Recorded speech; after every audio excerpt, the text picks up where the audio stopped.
Hello, everybody, and welcome back to an exciting day here at To Be Like Christ. Today, we are starting the book of Proverbs in our 5-minute studies. We finally made it through the book of Psalms, and now we are on to Proverbs. So, thanks for joining me today. I will warn you that our first study in any new book is always a little bit longer than 5 minutes because we do a lot of introduction information, and that'll probably be true for Proverbs 1 today. We've got a brand new outline with a brand new design, and this is going to bring us through the 31 chapters of Proverbs, Lord willing. If you would like to download this, just so you know, if you haven't studied with us before, you can download all of these outlines, these PDFs, on our website at tobelikechrist.com. And in the future, or if you're watching this sometime in the future, there will be a link down in the description where you can buy a book on Amazon that contains all 31 outlines. And let me give you a rundown of our PDF. We're going to have one of these for every chapter, every study, every day. It always covers basically the same information. Now, Proverbs is a little bit different because when we get to chapters 10 through 29, the PDF outline is going to change up a little bit. But at least for our first 9 chapters, it's going to look like what you have on the screen. We tried to cover the key information of the chapter, give some explanatory information at the beginning, and then we go through an outline which breaks the chapter down into easily understandable sections for our comprehension. And then at the end, we go over an application. So that's the strategy for today. We have, first of all, an outline of the book of Proverbs. Then we cover key themes of the chapter if you're just trying to get a kind of a quick look into the chapter and see what's important about it and some of the major ideas. And then we have definitions. This is just supposed to be helpful to help us to understand some words that maybe are less common in our everyday vernacular. And then we move over to page number 2, where we have our outline, everything is broken down. And then at the bottom of page number 2, we have our application, where we try to take something away from the text that we can apply into our everyday lives. So with that info out of the way, let's go ahead and jump into the book of Proverbs. Proverbs chapter 1 is our topic. And first off, I'd like to discuss the breakdown of the book. And we can break our 31 chapters down into 3 pretty clear sections. We are going to be in the first section for the first 9 chapters of the book. And I've entitled this The Way of Wisdom versus the Way of Folly. We're going to talk about the way that wise people live versus the way that foolish people live, and we're going to compare and contrast that. And the writer of Proverbs is trying to encourage us to seek the way of wisdom. The second section in the book are the Proverbs of Solomon, or proverb is like a wise saying, wisdom being imparted to us. So Solomon is the one who wrote these wise proverbs, and his proverbs are contained in chapters 10 through 29. We'll talk a little bit more about Solomon in just a second if you haven't heard of him before. And then our last section is just the last 2 chapters, 30 and 31. These contain the proverbs of a guy named Augur and a guy named Lemuel.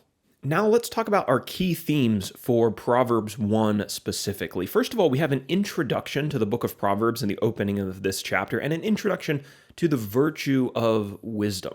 Number 2, we have a father who is warning his son not to get entangled with wicked companions. And then number 3, wisdom is being offered to anyone who will accept it. And we're told that those who refuse it are going to be doomed to a troubled future. Our next section is our definition section. I debated whether I was going to keep this one from the book of Psalms and bring it over to Proverbs, but I think it will be pretty useful in this book, actually. The first definition, or the first person that I kind of want to introduce here, is Solomon. Who is this guy, Solomon? Solomon was the son of David. Maybe you've heard about him. He was the king of Israel, and Solomon became king after his father's death. Now, God gave Solomon a special gift of wisdom, which is why he's the author of this book. He made him the wisest man on earth. And if you want to read more about that, check out 1 Kings chapter 3, verses 5 through 12, or you can go back and watch our 5-minute study on the book of 1 Kings chapter 3. Solomon reigned around 1000 BC, so that would be about 1,000 years before Jesus was born. Our next word we want to define today is the word prudence. It's not one that I use all the time, but it has a pretty simple meaning. It means to be careful or to be cautious. And then finally, we have Sheol. This is a word we talk about a lot in the book of Psalms. It appears in verse 12.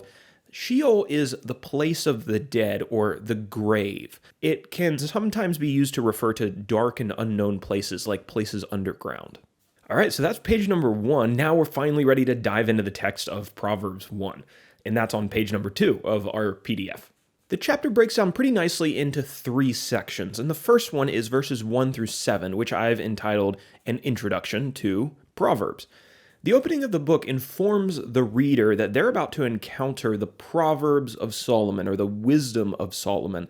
And the goal of reading this book is stated right up front at the beginning. And I'll read you this quote from verses 2 through 4. The goal of reading is to, quote, know wisdom and instruction, to understand words of insight, to receive instruction in wise dealing, in righteousness, justice, and equity, to give prudence to the simple, knowledge and discretion to the youth. At the end of section number 1, the author gives us this statement, which is really very key to the book. It's kind of the key theme, the overarching theme of the entire book of Proverbs. And he writes that the fear of the Lord is the beginning of all true knowledge and wisdom.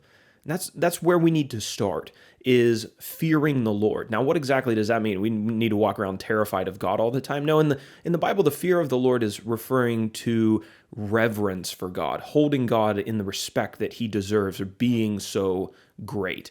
So it's holding him in honor based on his amazing characteristics. That's what it means to fear the Lord. And then part of fearing the Lord is to pursue the Lord, to try to understand who he is and what he wants from us. So Solomon writes that the fear of the Lord, this reverence for God and pursuing him, is the beginning of all true knowledge and wisdom. So that's our starting point as we now are endeavoring to understand wisdom better.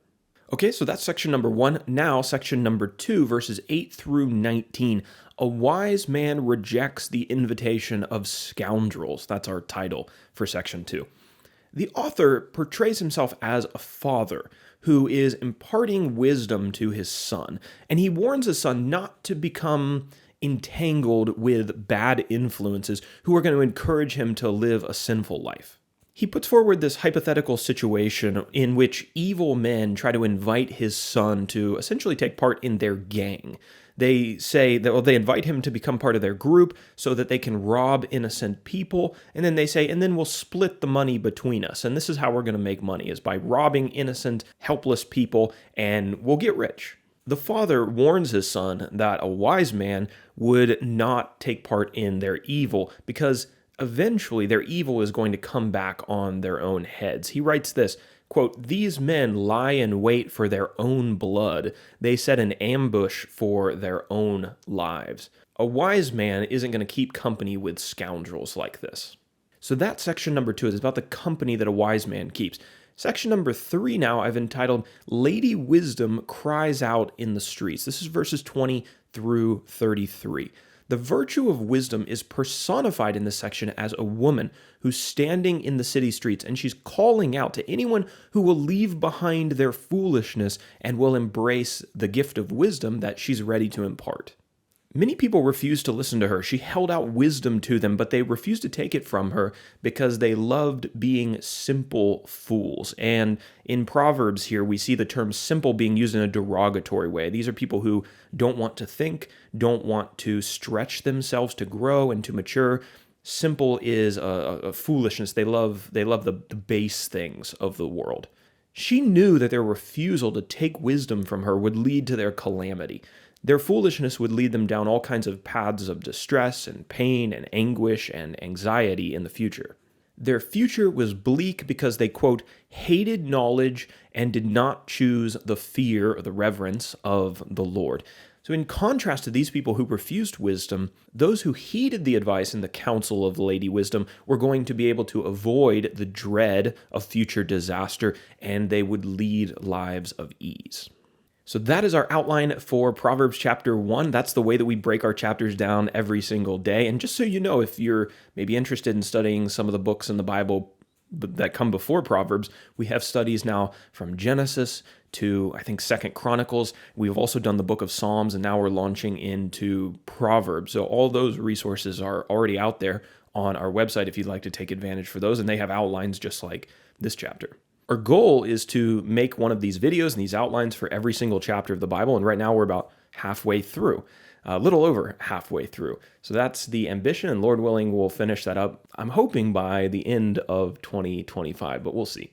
Now, before I leave you, we always want to talk about an application. We want to look at this text and collect the information that's here, the facts that are here, but we also want to understand how can I take this and apply it into my own life so that I can grow closer to God, so I can become a more wise person. The application for today is that pursuing wisdom is a challenge in a culture that loves meaninglessness. It's easy to fall in love with simple things, simple in that derogatory way as the Proverbs writer uses it, and to fill ourselves with just empty entertainment, to fill ourselves, our minds, our time with emptiness. Unfortunately, a lot of what gets promoted in our cultures is meaningless music, shallow celebrities, movies without depth, hobbies without purpose, and lifestyles that are void of any kind of spiritual concern. They're not concerned about reverence or the fear of the Lord in any way. A lot of people are content just to drift down this stream of meaninglessness. They fall in love with these simple things and they don't fight to fill their heads with something of greater value. Pursuing wisdom means swimming against this stream of emptiness, and that can be uncomfortable, and it probably is not going to be as entertaining, but God says that it's necessary. A person who does the hard work to gain wisdom early in life is going to avoid a lot of future trouble. Those who dismiss Lady Wisdom's offer in their youth will find a lot of trouble and anxiety waiting for them down the road. So here's a question for application to think about. How are you using your time? Are you filling it with emptiness? If so, what are some ways that you can replace that wasted time with something more meaningful, something that will make you into a wise person? So that's our Bible study for today. That's the first chapter of the book of Proverbs. I hope you'll join us for about the next month as we cover the rest of the book. We have a new study every single day, 7 days a week. So I hope to see you tomorrow for Proverbs chapter 2.